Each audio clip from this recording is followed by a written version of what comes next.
늦음이 성경을 강구하는 하늘숲 새벽 묵상 시간. 이 시간에 오신 여러분들을 진심으로 환영합니다. 오늘 말씀의 제목은 의로운 분노입니다.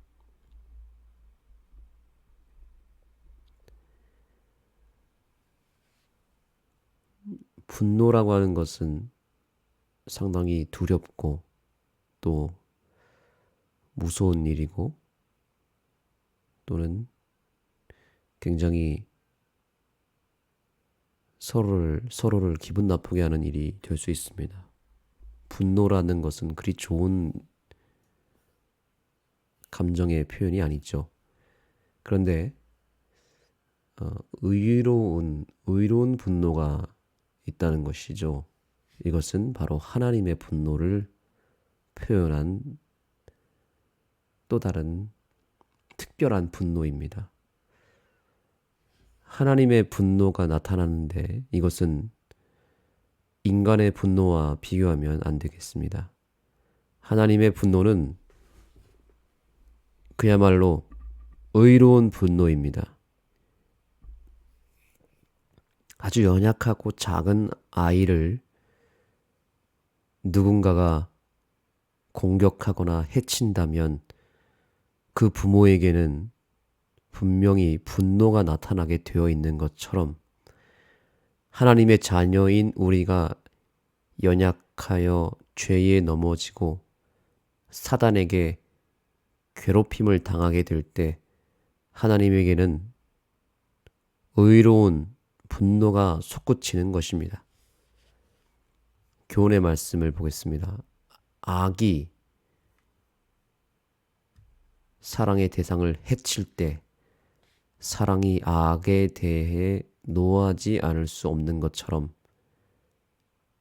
하나님은 사람의 완악함에 슬퍼하며 사랑으로서 죄에 대해 공의롭게 진노하신다.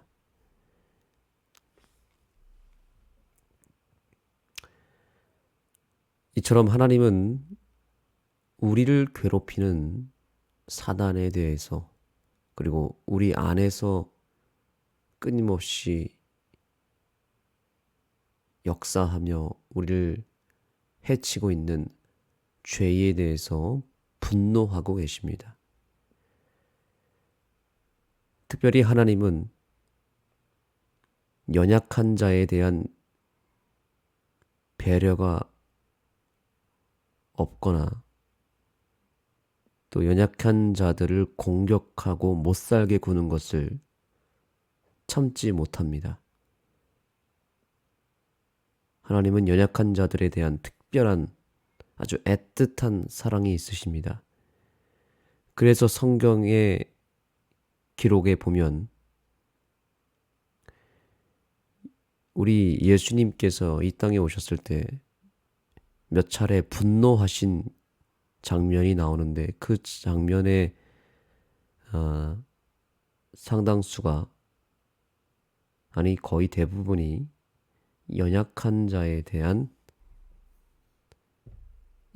자가 누군가의 공격을 받거나 연약한 자를 누군가가 건드렸을 때 예수님에게 거룩한 분노가 나타났습니다.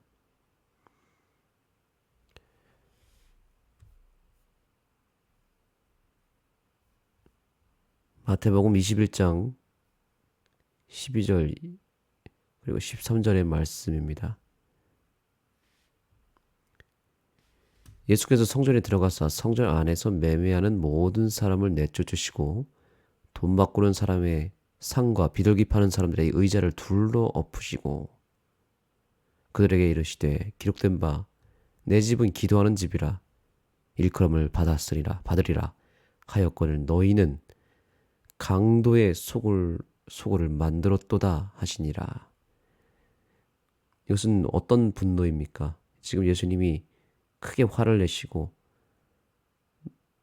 이 성전 안에서 장사하는 사람들의 상을 둘러 엎으셨습니다. 엄청난 분노였습니다. 이것은 성전 안에서 이방인 취급받은 수많은 사람들, 그리고 가난한 사람들을 향한 그 당시 종교 지도자들의 횡포에 대한 분노였습니다.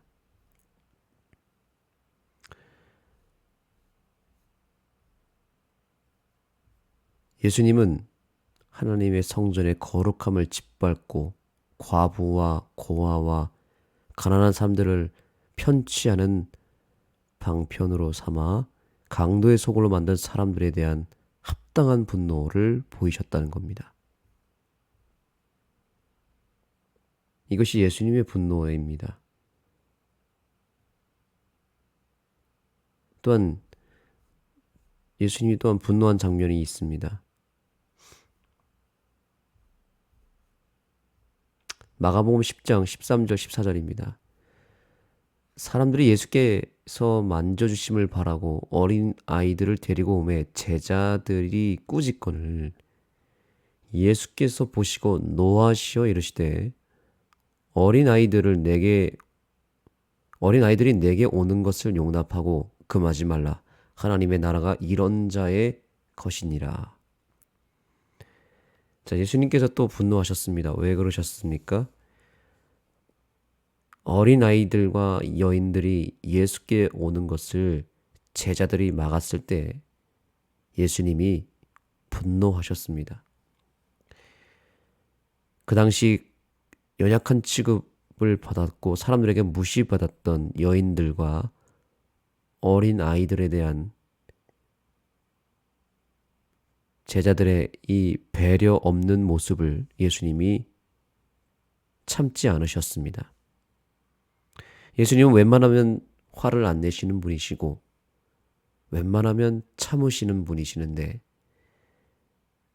이렇게 몇 차례 살펴보니 연약한 자에 대한 배려가 없거나 연약한 자를 공격하는 일은 예수님이 절대로 참으시지 않으셨고 화를 내셨다는 사실을 볼 때 예수님은 약자의 편에서 늘 서셨던 분이시고 약자들을 지키고 돌보는 그야말로 약자의 하나님이셨다는 사실을 우리가 알 수 있습니다. 예수님이 아니었다면 그 누구도 거들떠보지 않았을 매우 연약하고 볼품없고 무시받는 존재들, 그런 지극히 작은 자들에 대한 예수님의 사랑은 정말 그야말로 못 말리는 사랑이었습니다. 조금도 용납하지 않는 그 연약한 자를 누군가가 공격하거나 건드렸을 때에는 조금도 용납하지 않는 분노, 그 거룩한 의로운 분노가 예수님에게는 있었습니다. 그리고 그 의로운 분노를 오늘날 저와 여러분에게도 여전히 나타내고 계신다는 사실입니다. 예수님은 그렇게 연약한 자들의 든든한 백이 되어 주셨습니다. 든든한 백이 있다는 것은 큰 힘이 됩니다.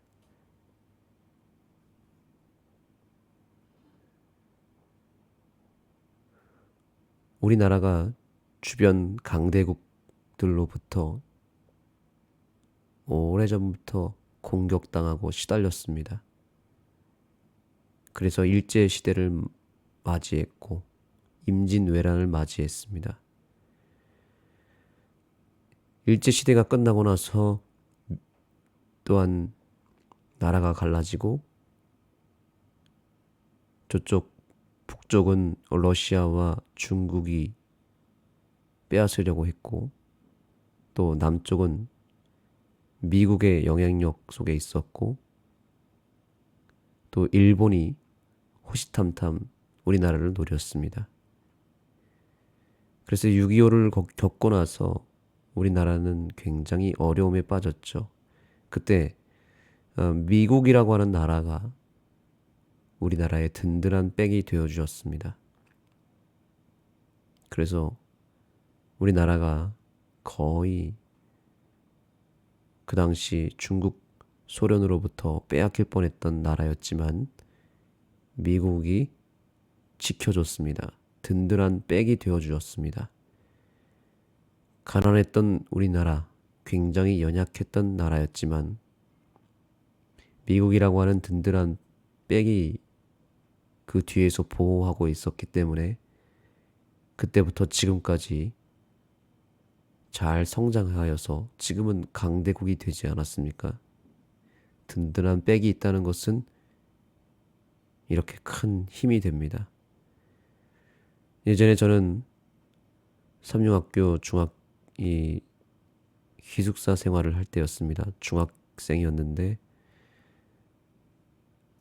이 중학생들이 얼마나 연약합니까? 작고 참 공격하기 쉬운 위험에 노출된 그런 작은 학생들이 모여 살았습니다.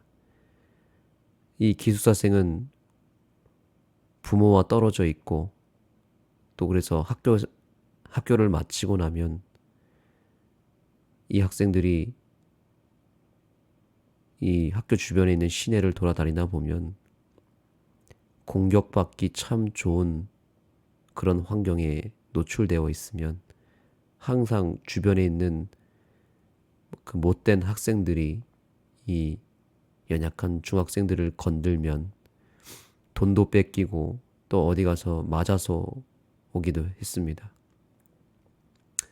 한 번은 이 중학생들이 주변에 있는 불량배들에게 엄청나게 얻어맞고 코피 흘리고 돈을 빼앗기고 그런 상태로 이 기숙사 안에 들어왔습니다. 여기저기 피가 터지고 또 멍이 들어서 서럽게 울고 있는 이 중학생들을 기숙사 고등학교 선배들이 보고는 당장 이 선배들이 그 시내로 쫓아내려갔습니다. 여러 명의 선배들이 똘똘 뭉쳐서 이 자기 후배들을 건든 그 불량배들을 기어코 찾아내서 결국에는 복수를 하고 혼쭐을 내줬습니다. 그래서 그 사건이 있었던 이후로 소문이 학교에 나면서 이 기숙사 중학생들을 학교 일반 통학생들이나 그 시내에 있는 학생들이 더 이상 건들지 않았습니다. 든든한 백이 되어준 것입니다. 그래서 제가 이 삼류학교 기숙사 생활을 할 때 참 기숙사 선배들이 있다는 것이 너무나 든든했던 그런 기억이 있습니다. 얼마나 마음이 뿌듯하고 또 형들이 지켜주니까 얼마나 고마웠던지 모릅니다. 우리는 다 이방인들이고 또 연약한 존재들입니다. 그래서 사단이 우리를 건들기가 상당히 용이합니다.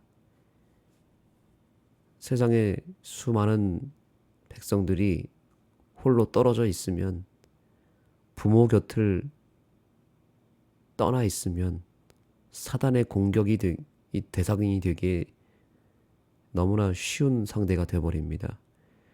우리가 하나님 곁을 떠나게 되면 사단과 그 세력들이 우리를 붙잡고 얼마나 공격을 하고 결국엔 우리 삶을 다 박살내버리고 있는 것도 다 빼앗아가 버리는 얼마나 나쁜 존재들인지 모릅니다.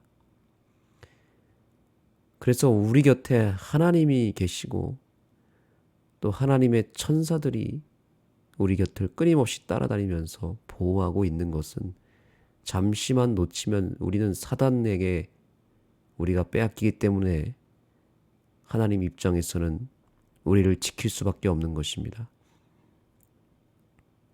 하나님은 우리를 그렇게 보호하고 계십니다. 든든한 백이 되어 주십니다. 우리는 지극히 작고 연약한 존재들입니다.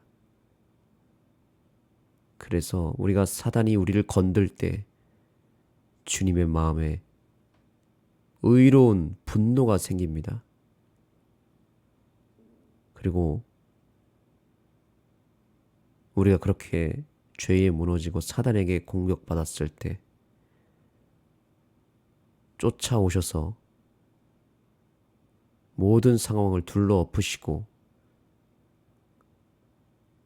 우리를 괴롭혔던 그 악의 세력을 우리 주님께서 물리치십니다. 주님의 마음에 의로운 분노가 생기시고 우리를 괴롭히는 그 모든 것들을 차단시킵니다.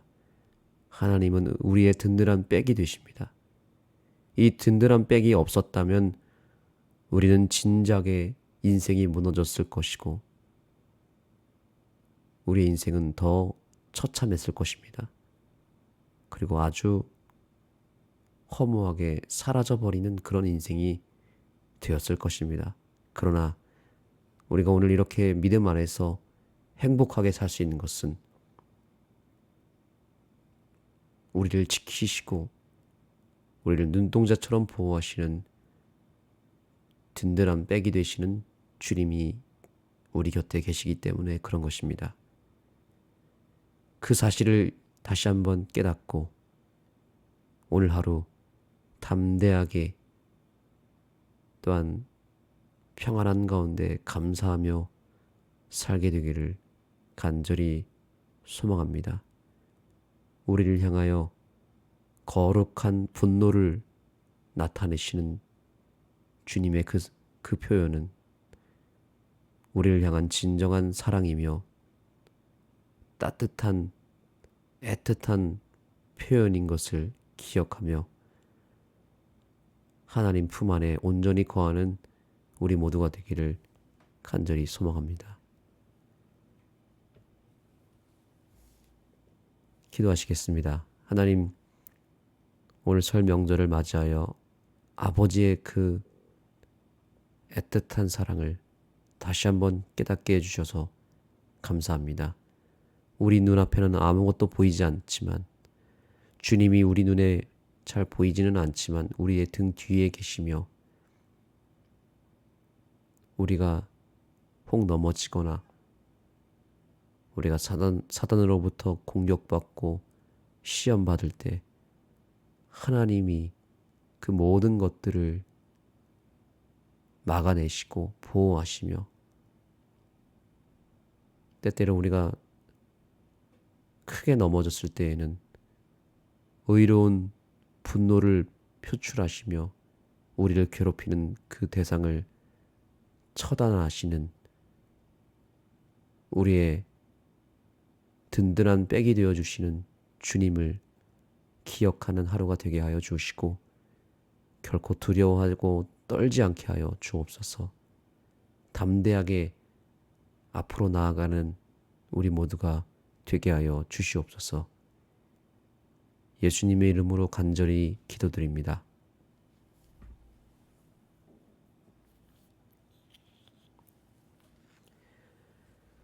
이제 개인기도 시간입니다. 먼저 우리의 마음이 예수님의 품 안에 온전히 거하기를 소망하는 마음으로 여러분에게 찬양을 선물로 드립니다. 나의 안에 거하라 라고 하는 찬양인데요.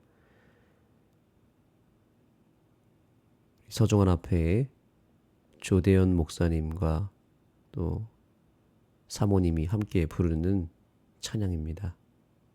이 찬양을 통하여 우리 곁에 늘 계시며 우리를 지키시는 하나님의 그 사랑을 다시 한번 마음으로 느끼는 시간이 되기를 소망하고 이 찬양을 듣고 나서 개인적으로 기도하며 주님 품 안에 거하기를 소망합니다.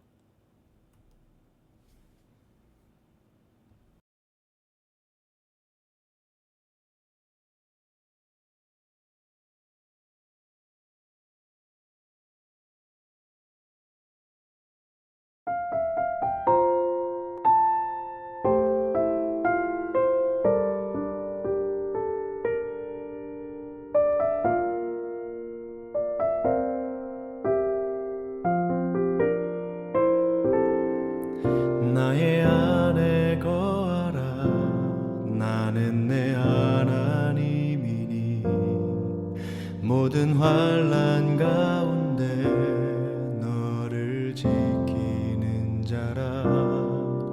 두려워하지 말라. 내가 널 도와주리니. 놀라지 말라. 내 손 잡아주리니.